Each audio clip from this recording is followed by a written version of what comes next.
मोठं कृषी प्रदर्शन तिसऱ्यांदा होत आहे, हा. त्या संदर्भात काय सांगा? कृषी प्रदर्शन तिसऱ्यांदा होत आहे, चांगली गोष्ट आहे.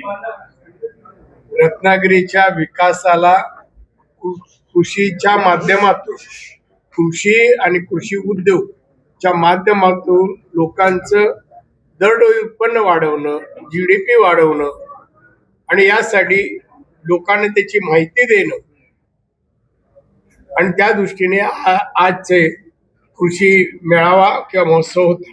आणि आमच्या यादव साहेबांचं यात सगळं श्रेय त्यांचं आहे, प्रसाद यादवांचं.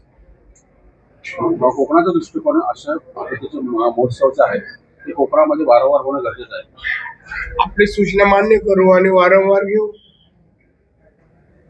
साहेब, निवृत्तीचे संकेत अशी चर्चा आहे राणेंकडून. कोणी दिले आपल्याकडून असं नाही. वाक्य माझं नीट बघा. माझं वाक्य असं जे चाललं, जर मी रिझल्ट लोकांना देऊ शकलो नाही तर माझ्या ह्या पदांचा उपयोग काय, मग मी विचार करेन, असं वाक्य. निवृत्त होतो असं नाही. जर माझ्या पदाचा उपयोग जनमानसाला होत नसेल आणि होऊ देत नसतील तर पूर्ण विराम. तब्येत कशी आहे? थोडीशी चिक्कार गोळा आल्यासारखं वाटलं होतं, आता तब्येत कशी आहे? तब्येत कशी आहे? नाही, असं काय अशी बोलताना की मी वर जातानाच माझं ब्लड प्रेशर लो झालं होतं आणि डायबिटीस 350च्या वर गेलं आणि त्याच्यामुळे थोडी चक्कर आली होती. आता मी परत ठीक आहे.